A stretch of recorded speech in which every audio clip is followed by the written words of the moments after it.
সে কহিল যাইব সাগরে। যাইবি সাগরে? আরে অবলদস্যু ছেলে, নেমে আয়।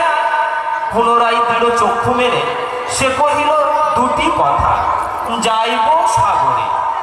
যত তার বাহু ধরি টানাটানি করে রহিল সে তরণী আঁকড়ে। অবশেষে ব্রাহ্মণ করুণ স্নেহে কহিলেন হেসে, থাক থাক, সঙ্গে যা। মা রাগিয়া বলে, চল তোর দিয়া সেই সাগরের জলে। যেমনি সে কথা গেল আপনার মাসিমার কানে, অমনি মায়ের বক্ষ অনুতাপ মানে বিধিয়া কাঁদিয়া উঠি মুদিয়া নয়ন। নারায়ণ নারায়ণ করিল স্মরণ, পুত্রে নিল কোলে তুলি, তার করুণ কল্যাণ হস্তে বুলাইল স্নেহে। মৈত্র তারে ডাকি ধীরে চুপি চুপি কয়, ছি ছি ছি, এমন কথা বলিবার নয়। রাখাল যাইবে সাথে, স্থির হলো কথা। অন্নদা লোকের মুখে শুনি সে বারতা, ছুটে আসি বলে, বাছা কোথা যাবি ওরে? রাখাল কহিল, মাসি যাইব সাগরে, আবার ফিরিব আমি।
কি করে চশমা চাইবে, কি করে খেতে চাইবে, কি করে বই চাইবে? একজন অন্ধ কি করে একটা কলম চাইবে? অন্ধ তো কথা বলতে পারে, অন্ধ তো কথা বলতে পারে, বুকে চেয়ে নেবে।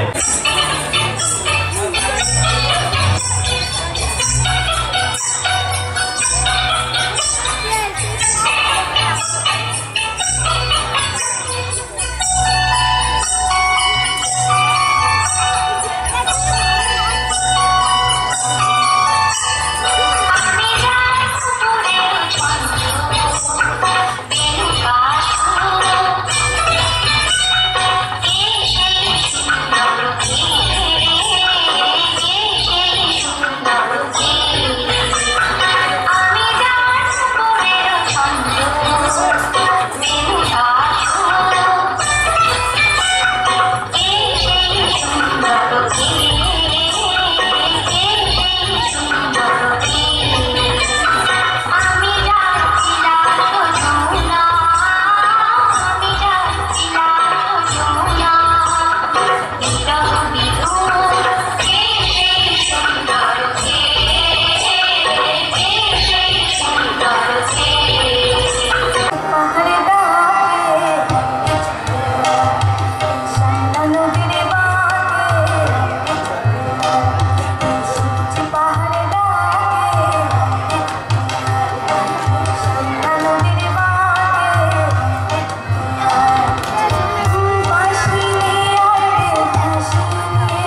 বাঁধবো না চুল নইলে বাঁধবো না চুল হলুদ গাঁদার ফুল রাঙা পলাশ ফুল হলুদ গাঁদার ফুল রাঙা পলাশ ফুল এনে দে নইলে বাঁধবো না চুল নইলে বাঁধবো না চুল।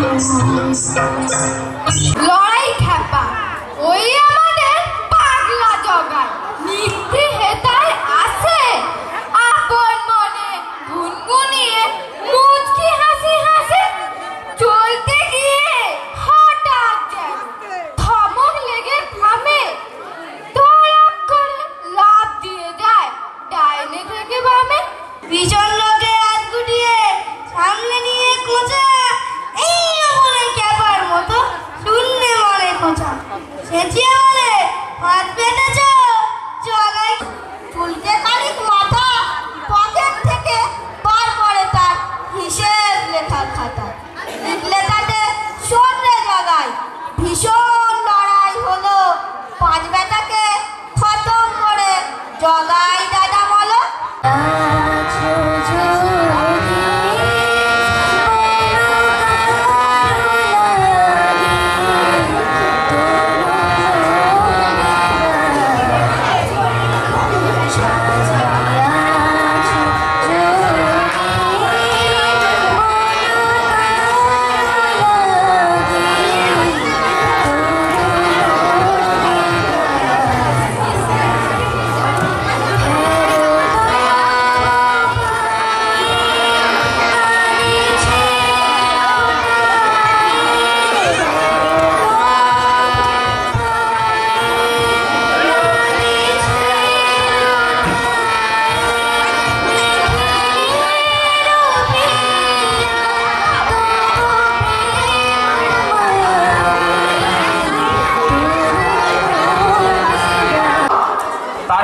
ছেলে চিরঞ্জিত প্রসেনজিৎ আর জিৎ খুশি তো এদের পরীক্ষা হয়েছে এখন কি বলছে বাবা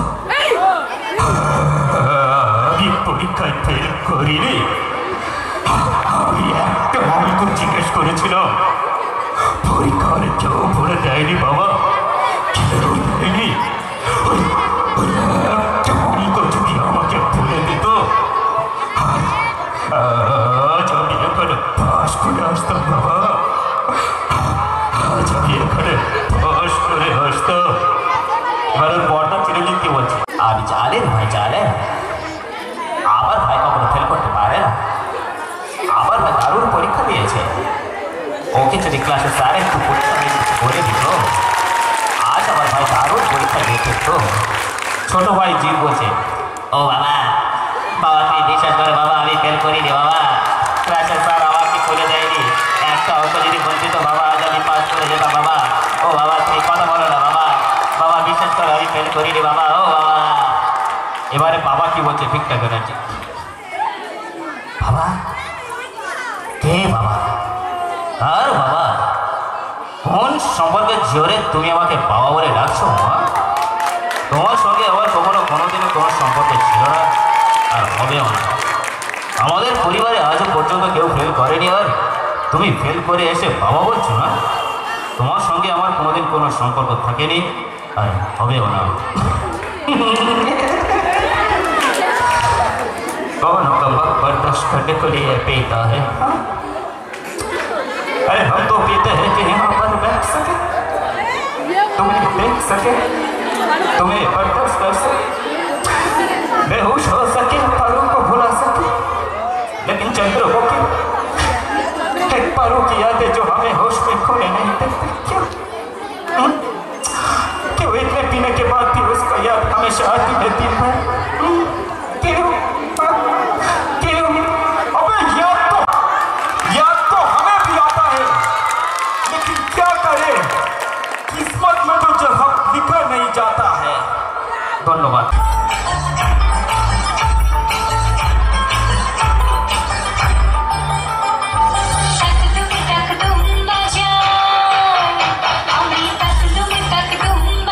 বাংলা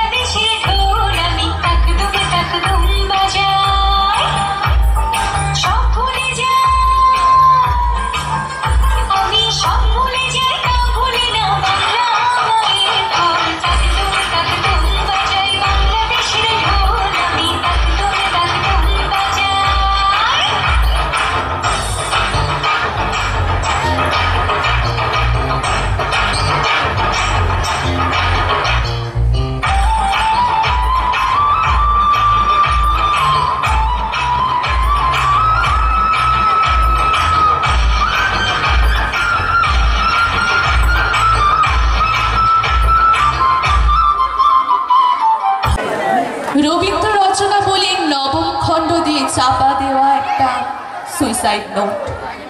ছেলেকে লেখা, লিখে হাতে ব্লেড নিয়ে বাথরুমে ঢুকেছিলেন মাস্টার মশাই। দুপুরবেলা কাজের লোক দরজার তলা দিয়ে রক্ত আসছে দেখে চিৎকার করে ওঠে। ছেলেকে লেখা এই তার প্রথম এবং শেষ চিঠি। অরুণ, আমি বিশ্বাস করি সন্তান পবিত্র জলের মতো। যদিও তোমার সঙ্গে আমার সম্পর্ক ভালো নয়, তবু তোমাকেই লিখে রেখে যায়। গত 2 বছর তোমার মায়ের চিকিৎসা বাবদ আমার যৎসামান্য সঞ্চয় আপাতত নিঃশেষিত। চিকিৎসার ব্যয়ভার আমি আর নিতে পারছিলাম না। জীবনে তোমার টাকা ছুঁইনি, মরেও ছোব না। আমি আজীবন ছাত্র পড়িয়েছি, জ্ঞান তো কোনো অন্যায় করিনি। গত মাসে আমার স্কুলে এক অভিভাবক এসে ঝুলোঝুলি করেন তার ছেলেকে নেবার জন্য। আমি প্রথম দিন ফিরিয়ে দিই, দ্বিতীয় দিন। আমার চোখে পুরুষ রমণী কোনো ভেদাভেদ নয়। বিশ্বের যা কিছু মহান সৃষ্টি চিরকল্যাণ হয়। অর্ধেক তার করিয়াছে নারী, অর্ধেক তার নয়। বিশ্বে যা কিছু এলো পাপ তাপ বেদনা অশ্রুবাড়ি, লেখা নয় তার পাশে। কত মাতা নিল হৃদয় পারে, কত পুণ্যের সেবা ফিরে স্মৃতিস্তম্ভের গায়ে লিখিয়া রেখেছে দেবা। কোনো কালে একা হয়নি গো জয়ী পুরুষের তরবারি, প্রেরণা দিয়াছে শক্তি দিয়াছে বিজয় লক্ষ্মী নারী। সে যুগ হয়ে আছে বাসি, সে যুগে পুরুষ দাস ছিল না গো, নারীরা আছিল দাসী। লেখা আছে ইতিহাসে কত নারী দিল শিথিল সিঁদুর, লেখা নাই তার পাশে। কত মাতা দিল হৃদয় পারি, কত বোন দিল সেবা, বীরের স্মৃতি স্তম্ভের গায়ে লিখিয়া রেখেছে কেবা।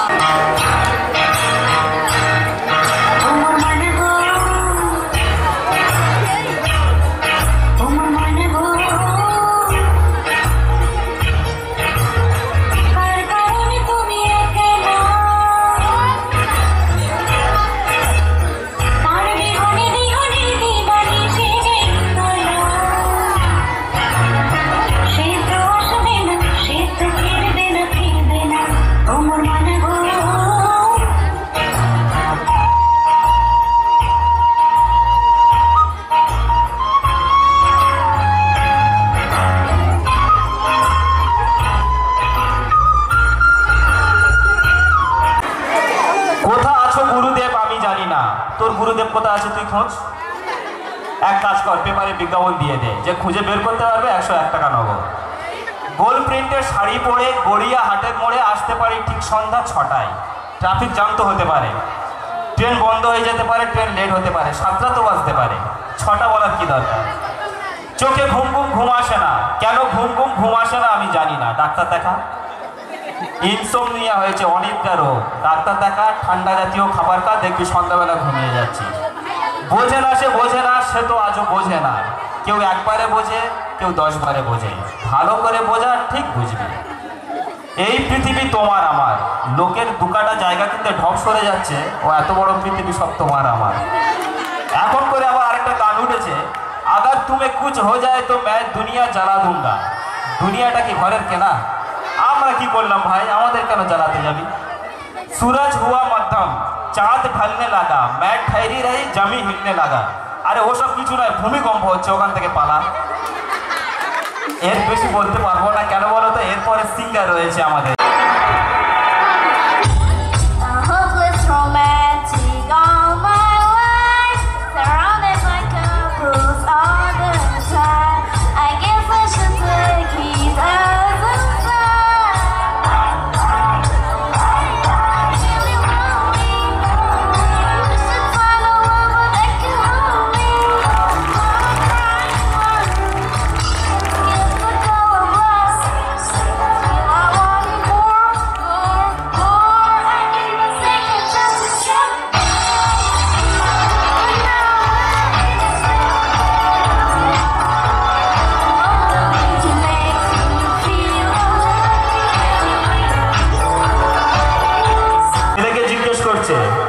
কি রে, তোর কি স্বপ্ন পূরণ করার ইচ্ছে?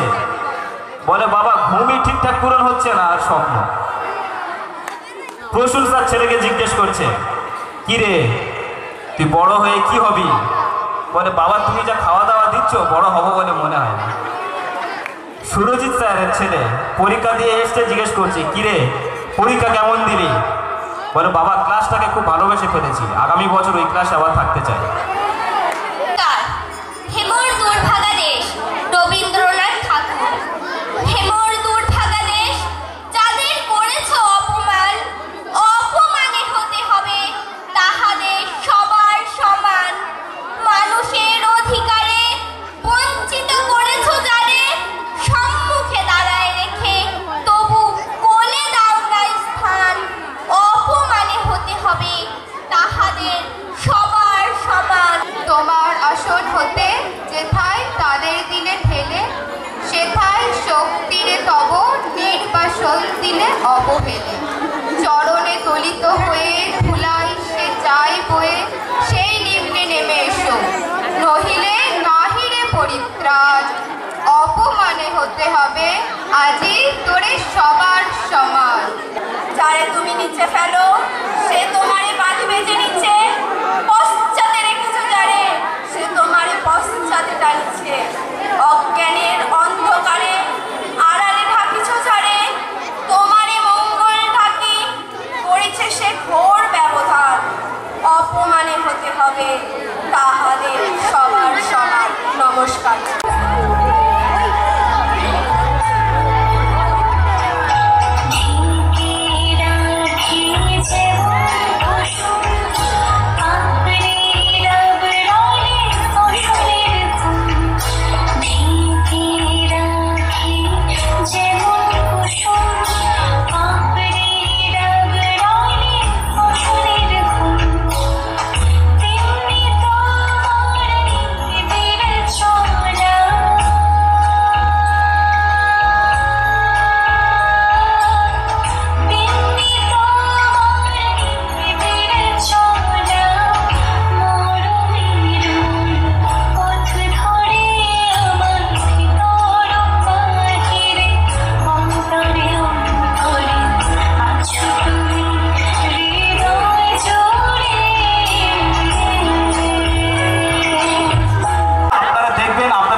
সেই ঘটনাগুলো 90-এর দশকের ঘটনা, এবং আমরা যারা ছাত্র ছিলাম তাদেরও। সেই সময় কি হতো, একটা ক্লাসে 4-5 রকমের ছাত্রছাত্রী থাকতো। বিশেষ করে আমি ছাত্রদের উদ্দেশ্যে বলছি, বিভিন্ন রকমের ছাত্ররা থাকতো। কেমন কেমন থাকতো স্যার এবারে দেখবেন 90-এর দশকে ছাত্ররা কেমন ছিল, এটা আপনাদের উদ্দেশ্যে।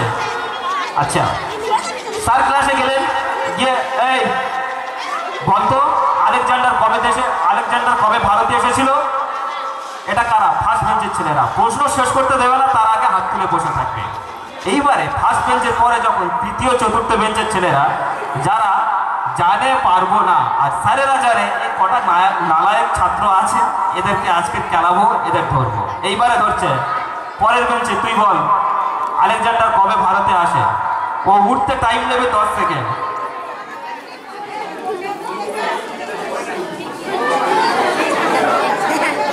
স্যার আলেকজান্ডার এসে তো ছিল, ও প্রশ্নটা শুনেছে, আবার জিজ্ঞেস করবে। স্যার আলেকজান্ডার না আকবর? ঠাস করে একবার করবে। স্যার পারবো না স্যার। ওর পিছনের বেঞ্চের ছেলেগুলো কেমন হয়, পেছনের বেঞ্চের ছেলেদের যখন যায়, তুই দাঁড়া, বল আলেকজান্ডার কবে ভারতে এসেছিল? স্যার আমি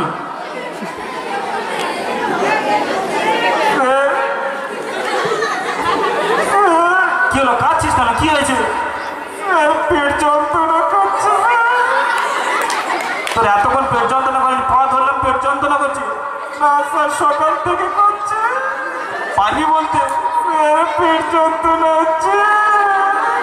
ঠিক আছে বসে পড়। ও বসে যাবে।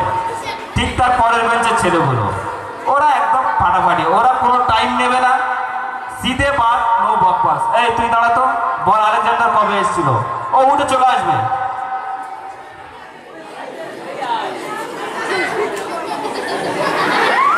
চলে গেল। এইবারে ওর মাঝখানের বেঞ্চে যারা ওরা আরেকটু অ্যাক্টার হয়, ওরা কি করবে? সাজানো পারবে না, আজকে ওকে ধরবো। তুই বল, আলেকজান্ডার কবে ভারতে এসেছিল? ও উঠে আসবে, এসে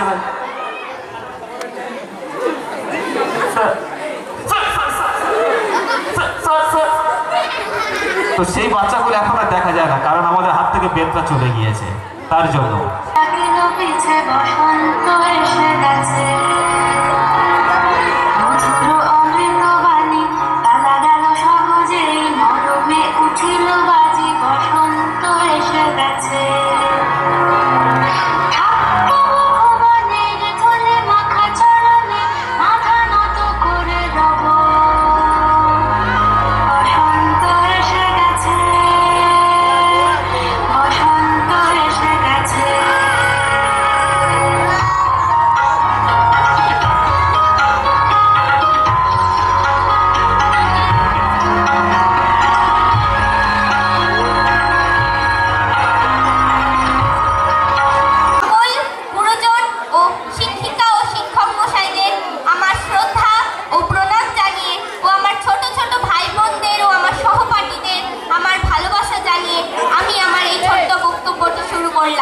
আমার বক্তব্যের মূল বিষয়, যতদিন বাঁচি ততদিন শিখি।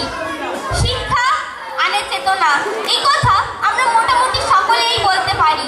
প্রকৃতপক্ষে শিক্ষা আমাদের চেতনাকে জাগ্রত করে, শুধু তাই নয়, আমাদের বিকশিত হয়ে উঠতেও সাহায্য করে।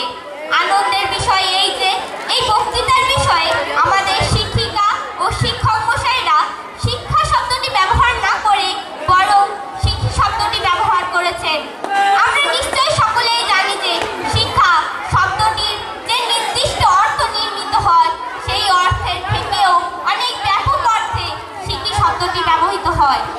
জন্মের আগে থেকে মাতৃগর্ভে থাকাকালীন অবস্থা থেকেই আমরা শিখতে শুরু করি। সেই অর্থে বলা চলে যে জীবনে বেঁচে থাকতে গেলে সকলকেই প্রতিনিয়ত কিছু না কিছু শিখে নিতে হয়। সে প্রাণী হোক বা উদ্ভিদ, জীবন রক্ষা করতে গেলে তাকে প্রতিনিয়ত কিছু না কিছু শিখে নিতে হবে। সকল শিক্ষিকা, শিক্ষক ও বাড়িতে আগত বিশিষ্ট অতিথি ও গুরুজনদেরকে আমার আন্তরিক প্রণাম ও শ্রদ্ধা ও আমার সামনে উপস্থিত আমার ছোট ছোট ভাই বোন, দাদা দিদি ও আমার সহপাঠীদের আমার আন্তরিক ভালোবাসা জানিয়ে আমি আমার ছোট্ট বক্তব্যটি শুরু করছি। আজকে আমার বক্তব্যের মূল বিষয় হলো যত মত তত পথ। যত মত তত পথ কথাটি বলেছেন শ্রী রামকৃষ্ণ। শ্রী রামকৃষ্ণ পরমহংসকে আমরা অনেকেই পাগলা ঠাকুর বলে অভিহিত করে থাকি। আচ্ছা, আমরা কি কখনো ভেবে দেখেছি এই পাগলা বলে তাকে ছোট করা হয় না, বরং তাকে মহান্বিত জানানো হয়? এই যেমন ঘটনা, তিন পাগলের হলো মেলা নদে। এখানে ওদের তিনজন গুরুজনের কথা বলা হয়েছে। এখানে পাগলা উন্মাদনা অর্থে ব্যবহৃত হয়েছে। আমাদের সাধক পুরুষেরা উন্মাদনাগ্রস্ত হয়ে বাস্তব সত্যকে পেরিয়ে পরম সত্যের আরাধনা করে চলেছে। হঠাৎ আমি এই ধান ভাঙতে শিবের গীত গাইছি কেন? আসলে আমি বলতে চাইছি যে একজন মানুষ সাধনার কোন স্তরে গেলে একজন পরমহংস হয়ে ওঠে। আমার সামনে উপস্থিত সকল গুরুজন ও শিক্ষক শিক্ষিকাদের শ্রদ্ধা এবং প্রণাম ও ছোট ছোট ভাই বোনদের ভালোবাসা জানিয়ে আমি আমার বক্তব্য শুরু করছি। আমার বক্তব্যের বিষয় এই যে যত মত তত পথ। আমরা সবাই জানি যত মত তত পথ কথাটি বলেছেন শ্রী রামকৃষ্ণদেব। শ্রী রামকৃষ্ণদেবের পরমহংসকে আমরা সবাই এই পাগলা ঠাকুর বলে অভিহিত করে থাকি, কিন্তু আমরা কি কখনোই ভেবে দেখেছি যে তাকে পাগলা বলে ছোট করা হয় না, বরং সম্মান করা হয়? এই যেমন ধরুন, তিন পাগলের হলো মেলা নদে এসে, বলতেও এখানে তিনজন গুণীজনকেই বোঝানো হচ্ছে, তাই না? আসলে পাগলা এখানে উন্মাদনা অর্থে ব্যবহৃত হয়। আমাদের সাধক পুরুষেরা ছিলেন উন্মাদনাগ্রস্ত, যারা বাস্তব সত্যকে পেরিয়ে পরম সত্যের আরাধনা করেছেন। আমার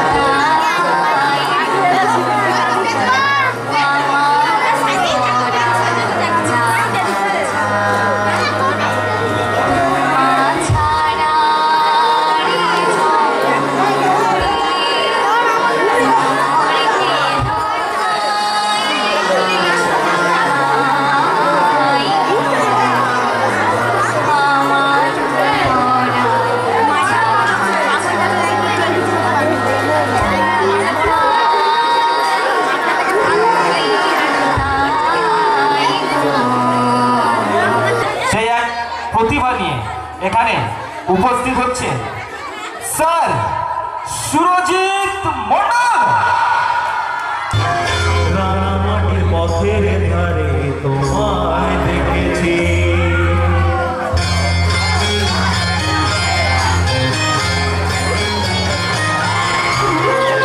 রাঙামাটির পথের ধারে তোমায় দেখেছি, রাঙামাটির পথের ধারে তোমায় দেখেছি।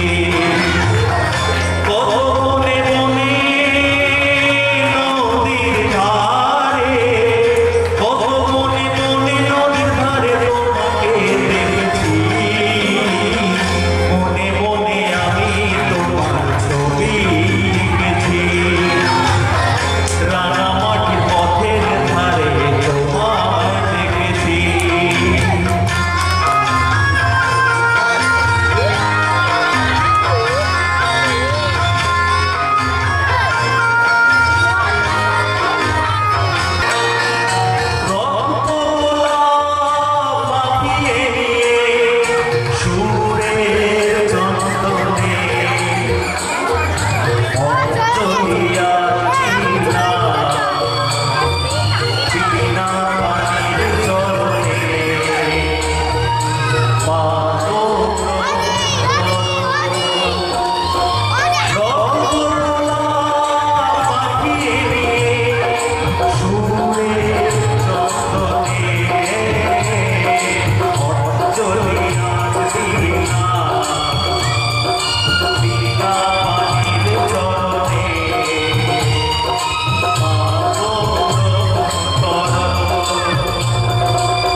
নমস্কার।